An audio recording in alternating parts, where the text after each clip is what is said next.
Good day mga kahabi, welcome back sa ating channel. Ngayon ay pag-uusapan natin, ano nga ba ang sapola at paano ito maiiwasan? Halika mga kahabi, pag-usapan natin.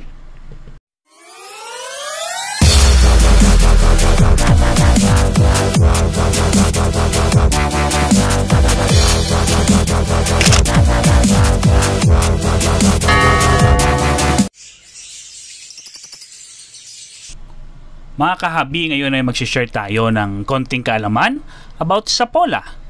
Ano nga ba ang sapola? Ito ay kondisyon mga kahabi ng isang ibon na mayroong unhealthy diet and lack of exercise na magkukos ng pag-ipon ng taba sa puwet ng isang ibon. Ito ang tinatawag na excess fat mga kahabi. Ang sapola ay hindi sakit at hindi ito nakakahawa.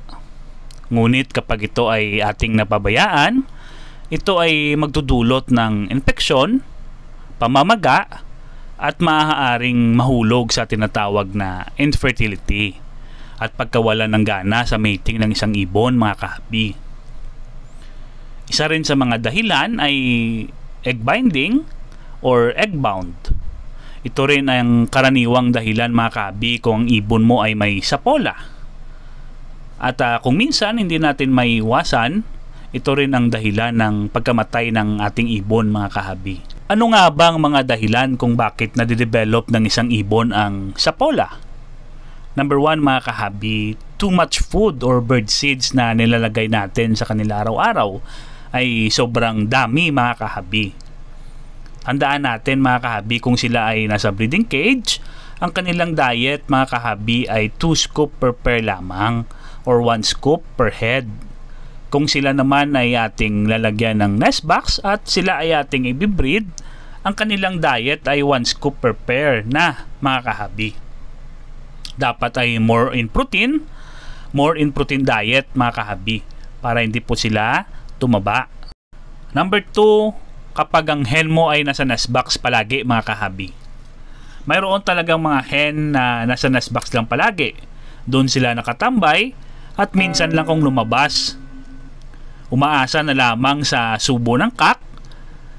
Kung inyong titignan ay para silang mga couch potato or naghihintay lang ng rasyon ng pagkain. Sila mga kahabi ay mas prone sa sapola. At dapat rin natin silang i-monitor mga kahabi. Number 3 mga kahabi ay cages. Maliit na cage. Kung minsan ang gamit natin ay example na cage ay 17 by 17 by 30 na cage, ito ay double cage or ito ay may division sa gitna at dalawang pares ng ibon ang ating nilalagay. Kung iisipin natin, ang size ng cage na ito ay magiging 17 by 17 by 15 dahil nga inatin natin para sa dalawang parisan. Yung sa iba ay mas maliit na cage ang kanilang ginagamit. Ito ay dapat nating i-monitor mga kahabi, lalong-lalo na ang kanilang diet dahil dito ay hindi sila masyadong makalipad at hindi makagalaw ng maayos. Isa rin ito sa mga dahilan ng pagde-develop ng sapola sa ating mga ibon mga kahabi. Ayan mga kahabi ang mga posibleng dahilan kung bakit nade-develop ng ibon ang sapola. Tandaan natin mga kahabi na wala pong gamot sa sapola. Mayroon lamang tayong mga remedy. Kung ito ay hindi pa lumala at pwede pa nating gawan ng paraan, ito ay dapat nating gawin agad sa madaling panahon mga kahabi.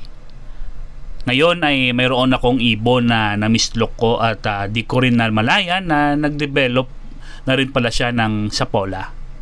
Ngayon ay ilalagay natin siya sa flight cage at i-diet natin. Kung sa breeding cage ay 1 scoop per pair, dito naman ay dandahan nating bawasan ang takal ng patuka na ibibigay natin sa kanila para dandahan rin ang pagpayat ng ating alagang ibon mga kahabi. Huwag po nating bawasan agad ng biglaan at baka naman sila ay bigla ring mag-going light at lumala at maaaring cause ng sudden death ng ating ibon mga kahabi. Ayan mga kahabi, gaya nga ng sinabi ko na wala pong gamot sa sapola. Diet at flight cage lamang po ang remedy sa sapola mga kahabi. Kung hindi pa malala ang sapola ng ating ibon, ito ay kaya pa natin magawa ng paraan mga kahabi. Kung ito ay malalang sapola, ay siguradong hindi mo na mabibreed ang ibon mo. Ilagay mo man yan sa flight cage at pagkalipas ng ilang buwan, nawala ang kanyang sapola, at kapag binalik mo yan sa breeding cage at normal na pagpapakain ay babalik ang kanyang sapola mga kahabi. Dahil nga ito ay malala na at mahirap nang masolusyonan mga kahabi. Kaya habang early pa ay lagay na natin sila sa flight cage at i-diet na natin yung ating mga alagang ibon mga kahabi. Hayaan lang muna natin sila dito sa flight ng ilang linggo or mga isang buwan para mabawasan ang excess fat sa kanilang puwet. At dito sa flight cage ay makakapag-ehersisyo ang ating mga ibon mga kahabi. Ayan mga kahabi, sana ay naipaliwanag nating mabuti ang ating topic ngayon about sa sapola.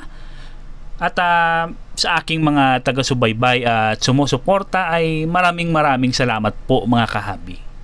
Kung bago ka pa lamang napadaan sa aking munting channel ay huwag mong kalimutan na mag-subscribe at i-set sa all yung notification bell, at pwede mo ring i-like at pwede mong i-share ang ating mga videos para naman ito ay mai-boost at konting tulong na rin sa ating munting channel mga kahabi. Special shoutout sa lahat ng ating mga kahabi na nag-request at sa lahat ng nag-comments ng positive feedback sa ating munting channel ay maraming salamat po sa inyong lahat.